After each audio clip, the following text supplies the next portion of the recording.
Hello class, good morning all of you. Class 10th हमारा topic है आज का refining of metal. Metal and non metal हमारा chapter है जो अभी रन कर रहा है। चलिए देखते हैं क्या है, थीम क्या है। सबसे पहला बात कि रिफाइनिंग, मेटल का रिफाइनिंग क्यों जरूरी है, ठीक ना। हम जो कुछ भी पाते हैं तो चाहते हैं कि सब साफ़ सुथरा मिले, एकदम प्योर भी, ठीक ना। मार्केट जाते हैं तो ऐसा देखते हैं कि कोई एक सौ पीस रखा होता है, ठीक ना। शर्ट वगैरह 100 पीस रखा होता है जो एक स्टैचू को पहनाया जाता है। कभी वो शर्ट लेते हैं? नहीं, क्योंकि पता है वो गंदा होगा, ठीक ना। हम साफ लेते हैं, उसी का बोलते हैं कि वैसा ही सेम निकाल के दीजिए। तो उसी प्रकार से मेटल भी है। जो मेटल हम लोग एक्सट्रैक्शन से पाते हैं वो प्योर नहीं रहता है, तो उसको हम लोग साफ करते हैं खुद से, ठीक है। देखिए, तो साफ करने का प्रोसेस क्या है, रिफाइन। उस प्रोसेस को क्या कहते हैं, रिफाइनिंग ऑफ मेटल, ठीक ना। फैक्ट क्या है कि the metal obtained from various reduction process is not very pure, so we use refining process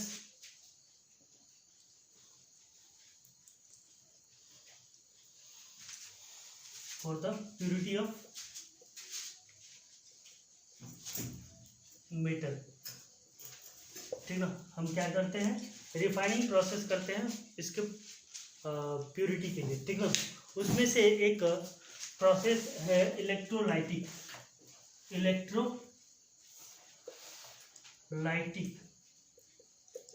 refining process, ठीक ना। जिसको हम लोग क्या कहते हैं, मतलब अगर रिफाइनिंग करना हो किसी मेटल का तो किस प्रोसेस से करते हैं, इलेक्ट्रोलाइटिक रिफाइनिंग प्रोसेस। देखिए क्या होता है, ठीक है। इलेक्ट्रोलाइटिक रिफाइनिंग प्रोसेस भी बिल्कुल हाई रिएक्टिव मेटल के डिस्ट्रैक्शन की तरह है, लेकिन थोड़ा सा अंतर है। इलेक्ट्रोलाइसिस इसमें भी करना है, देखिए क्या अंतर।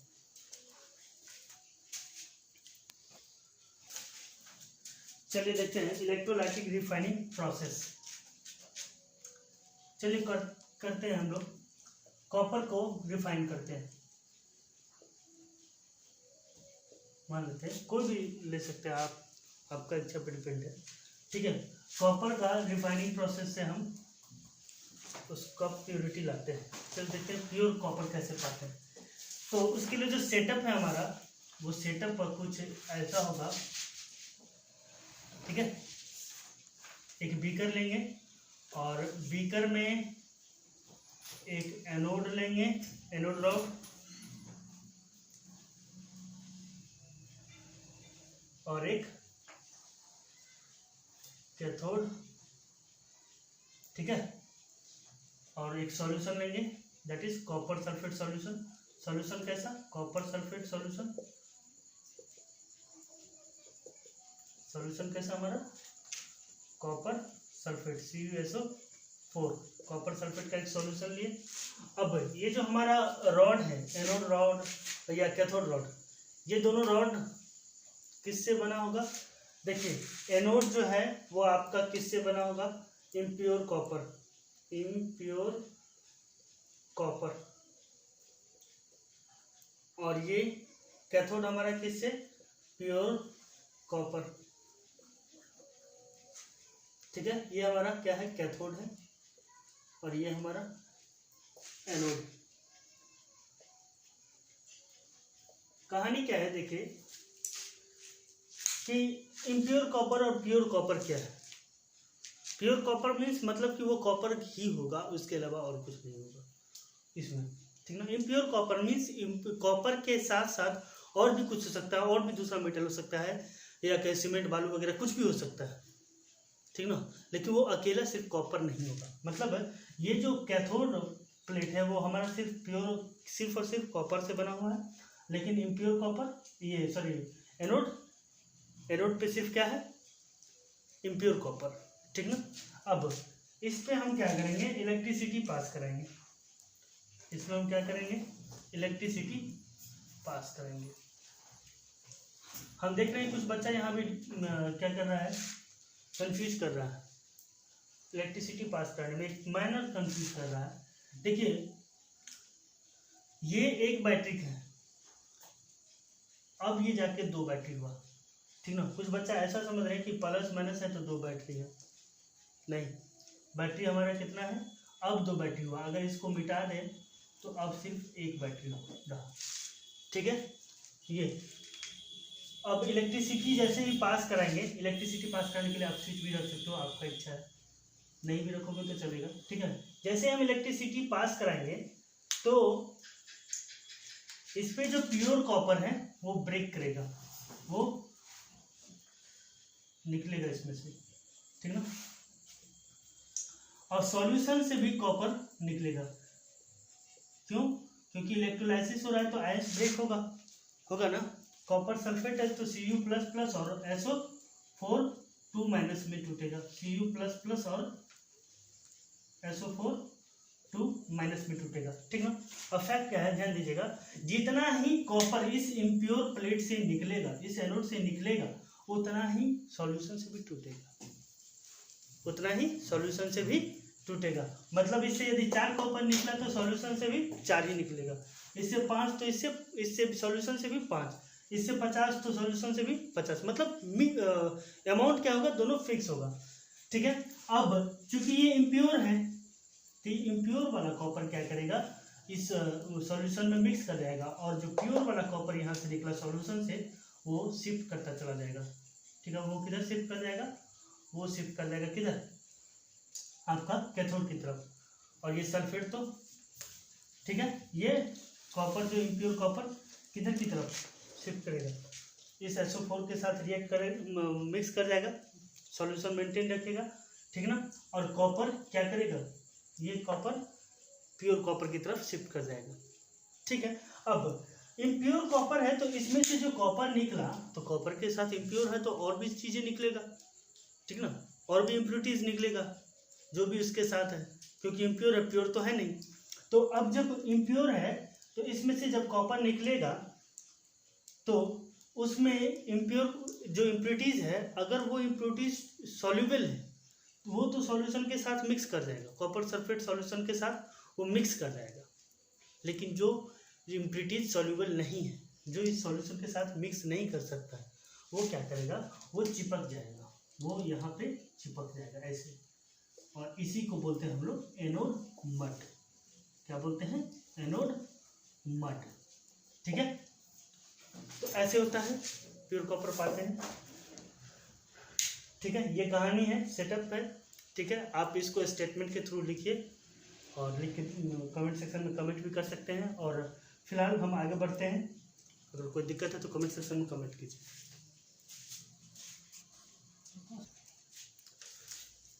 चलिए, बॉन्डिंग क्या है।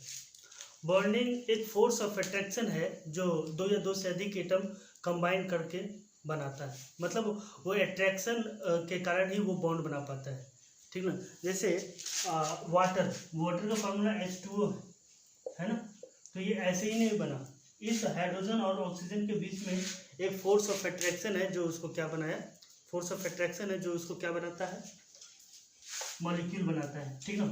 तो इसका डेफिनेशन होगा the force of attraction between two or more than two atom to form molecule is called bond, and the process is called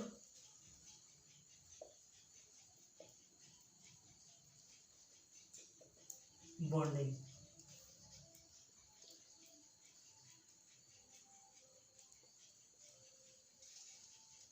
मतलब ये कि फोर्स ऑफ अट्रैक्शन जिसके कारण दो या दो से अधिक एटम होल्ड किया रहता है और मॉलिक्यूल बनाता है, उसको हम क्या बोलेंगे, बॉन्ड। और जो प्रोसेस है उसको क्या कहेंगे, बॉन्डिंग। देखिए बॉन्डिंग जनरली हम लोग दो तरह का पढ़ेंगे यहाँ पर,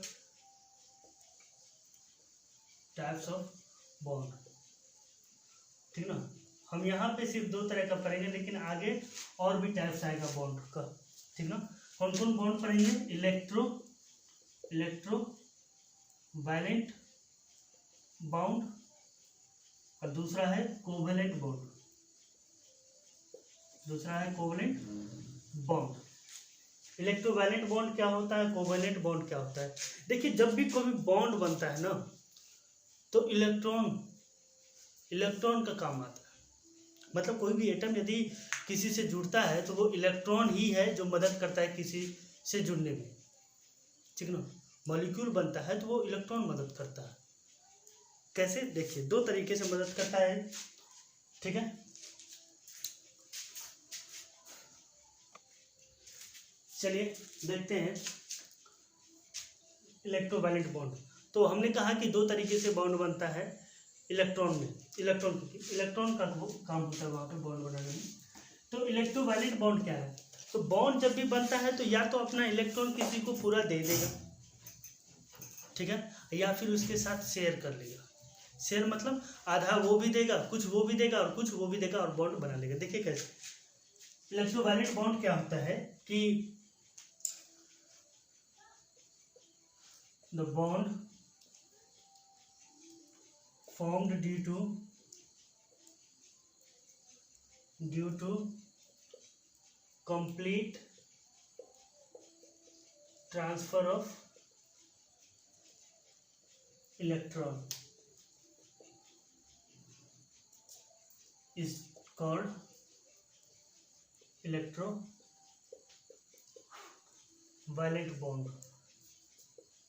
bond। एग्जाम्पल देखिए, एक छोटा सा एग्जाम्पल लेते हैं, मैग्नीशियम क्लोराइड। हमें मैग्नीशियम क्लोराइड में मैग्नीशियम 1 और क्लोरीन कितना 2, ठीक है। इसके वैलेंस शेल में कितना इलेक्ट्रॉन, मैग्नीशियम के वैलेंस शेल में 2 इलेक्ट्रॉन और क्लोरीन के वैलेंस शेल में कितना इलेक्ट्रॉन, 7 इलेक्ट्रॉन।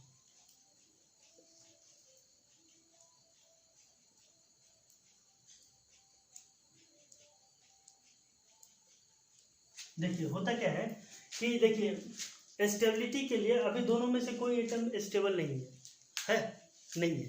क्यों, क्योंकि इसके वैलेंस शेल में 7 इलेक्ट्रॉन है, इसके वैलेंस शेल में 7 इलेक्ट्रॉन है, मतलब एक एक इलेक्ट्रॉन इसको चाहिए, क्लोरीन को एक एक इलेक्ट्रॉन चाहिए, इस क्लोरीन को भी 1 इलेक्ट्रॉन चाहिए। क्यों, क्योंकि हमने पढ़ा है कि स्टेबिलिटी के लिए ऑक्टेट या डुप्लेट पूरा होना चाहिए, या तो 8 इलेक्ट्रॉन पूरा होना चाहिए, नहीं तो 2 पूरा होना चाहिए। 2 जिसमें 2 है, हीलियम में ही सिर्फ दो है, हाइड्रोजन हीलियम में, बाकी तो ऑक्टेट रूल को फॉलो करता है, ठीक ना। तो ये ऑक्टेट कंप्लीट होना चाहिए, तभी स्टेबल होगा, तभी मॉलिक्यूल बना पाएगा, ठीक ना। लेकिन इसके पास 7 है, इसके पास भी 7 है। मैग्नीशियम के पास कितना है, वैलेंस शेल में 2 इलेक्ट्रॉन है। लेकिन देखिए ये यदि अपना 1 इलेक्ट्रॉन इसको दे दे और 1 इलेक्ट्रॉन इसको दे दे, ठीक ना, 1 इलेक्ट्रॉन इसको दे दे और 1 इलेक्ट्रॉन इसको दे दे, तो अब मैग्नीशियम का वैलेंस शेल में 8 इलेक्ट्रॉन आ गया। क्यों, क्योंकि उससे जब लास्ट वाले शेल में 2 इलेक्ट्रॉन है, अब 2 इलेक्ट्रॉन किसी को दे दिया तो उससे जस्ट पिछले वाले सेल में आएगा, जस्ट पिछले वाले सेल में आएगा, तो वहां तो ऑलरेडी 8 कंप्लीट है, तो इस पे इसका ऑक्टेट, इसका क्या है, कंप्लीट है ऑक्टेट। अब क्लोरीन कितना है, 2 है, ठीक ना। अब इस क्लोरीन के पास कितना पहुंचा, 8 इलेक्ट्रॉन पहुंचा ना। एक कौन पहुंचा, 7 तो पहले से था, एक कौन दिया, एक दिया मैग्नीशियम दिया ना। अब उसी प्रकार से इसके साथ में अब यहाँ पे एक बात और ध्यान देंगे हम, क्या ध्यान देंगे कि इलेक्ट्रॉन जो लिया या मतलब इलेक्ट्रॉन जो दिया या जो लिया उसके साथ क्या कहानी है। देखिए मैग्नीशियम में अपना 2 इलेक्ट्रॉन दिया, तो मैग्नीशियम के पे 2 इलेक्ट्रॉन दिया, तो 2 इलेक्ट्रॉन डोनेट किया, तो 2+ दे दिया ना। ठीक है। अब उसके बाद क्लोरीन पे क्या होगा, एक इलेक्ट्रॉन ये लिया तो Cl पे 1 माइनस, फिर Cl पे 1 माइनस, फाइनली MgCl2 बनेगा। ठीक है ना, क्लियर। ऐसे बॉन्ड बनाता है, समझ में आया। इलेक्ट्रोवायलेंट बॉन्ड क्या कहता है कि इलेक्ट्रॉन का कंप्लीट ट्रांसफर करेंगे। ठीक है, अब देखते हैं कोवेलेंट बॉन्ड। पहले उससे पहले हम कुछ क्वेश्चन देते हैं, आप लोग पॉज करके उसको बनाइए। इस पांचों क्वेश्चन को बनाइए। अब देखते हैं हम लोग covalent bond, sorry covalent bond नहीं, प्रॉपर्टीज ऑफ इलेक्ट्रोवायलेंट बॉन्ड। चलिए, क्या है इलेक्ट्रोवायलेंट कंपाउंड का प्रॉपर्टी। पहले इलेक्ट्रोवायलेंट कंपाउंड क्या है, वैसा कंपाउंड जो इलेक्ट्रोवायलेंट बॉन्ड से बना हो उसको इलेक्ट्रोवायलेंट कंपाउंड कहते हैं, या इसको आयनिक कंपाउंड भी बोलते हैं।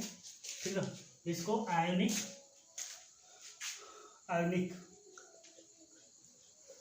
कंपाउंड भी बोलते हैं, क्योंकि इसका जो बॉन्ड होता है, ये जो बॉन्ड होता है वो इलेक्ट्रोवायलेंट बॉन्ड भी कहलाता है और आयनिक बॉन्ड भी कहलाता है। तो क्या है इसका प्रॉपर्टी। सबसे पहला बात तो ये कि ये हार्ड होता है, सॉलिड होता है। दे आर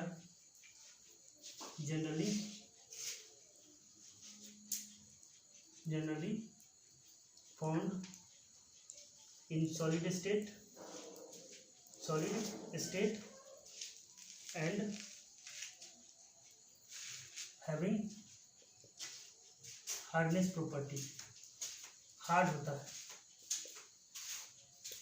ठीक है।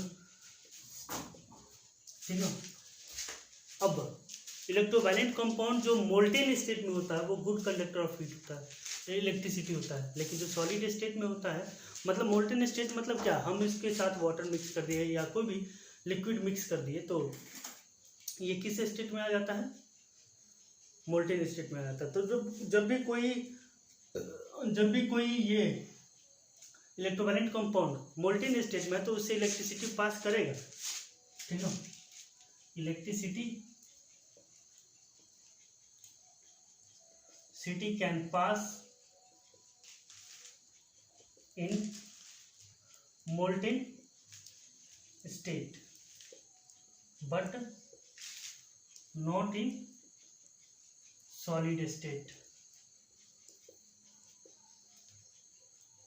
in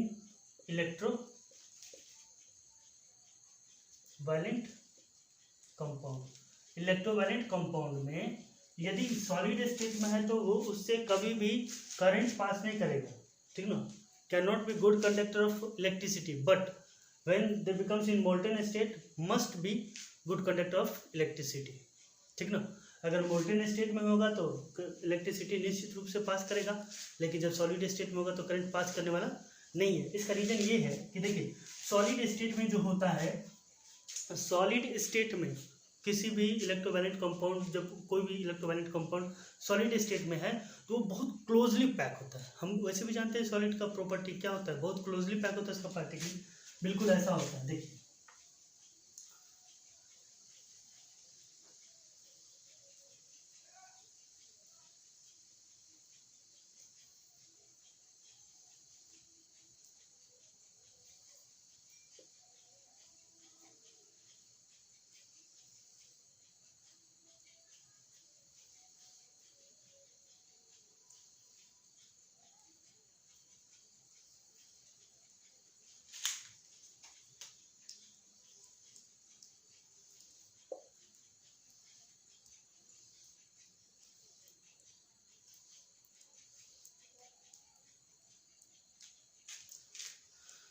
देखिए अगर सॉलिड स्टेट है, सोडियम क्लोराइड लेते हैं एग्जांपल में, सोडियम क्लोराइड, तो Na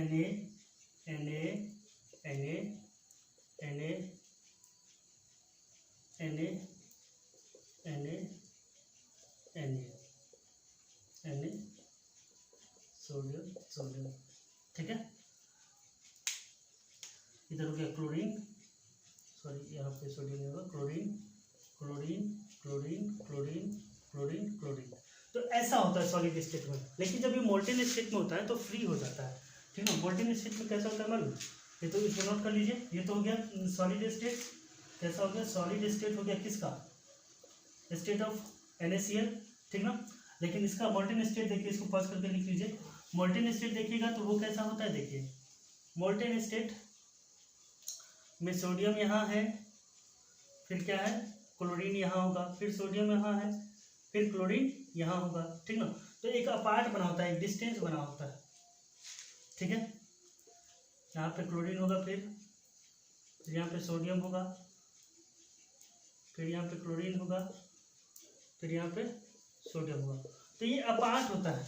मोल्टेन स्टेट में क्या होता है, थोड़ा सा डिस्टेंस कैरी किया रहता है, थोड़ा सा दूरी पे रहता है कोई भी एटम, ठीक ना।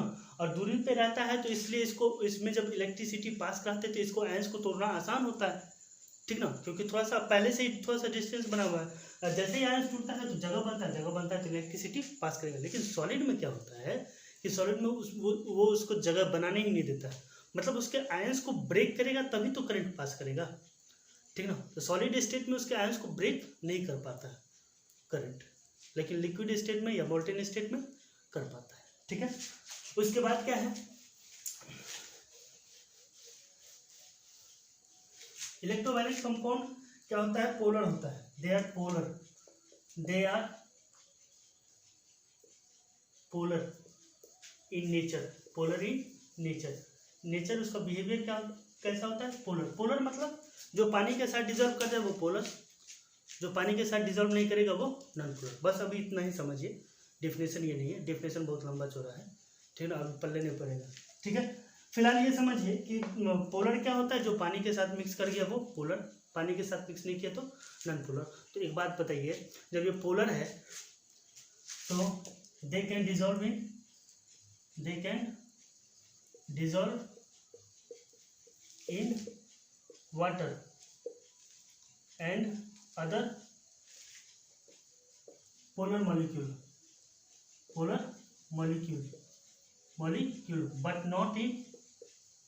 but not in organic solvent। Organic solvent यदि कोई है तो उसके साथ मिक्स नहीं करेगा। ऑर्गेनिक सॉल्वेंट के साथ मिक्स क्यों नहीं करेगा, क्योंकि ऑर्गेनिक सॉल्वेंट जितना भी होता है वो नॉन पोलर होता है। तो याद रखिएगा, केमिस्ट्री में polar dissolve polar, non polar dissolve non polar, ठीक ना। ये कभी नहीं होगा कि पोलर डिजॉल्व नॉन पोलर। पानी और तेल कभी मिक्स कर सकता है, किसी जन्म में मिक्स नहीं कर सकता है, ठीक है। तो इलेक्ट्रोवायलेंट कंपाउंड कैसा होता है, पोलर होता है। That's why can dissolve in water and other solvent but not in organic solvent. रहने देते हैं, ठीक है। नेक्स्ट क्लास में कोवेलेंट बॉन्ड को देखेंगे।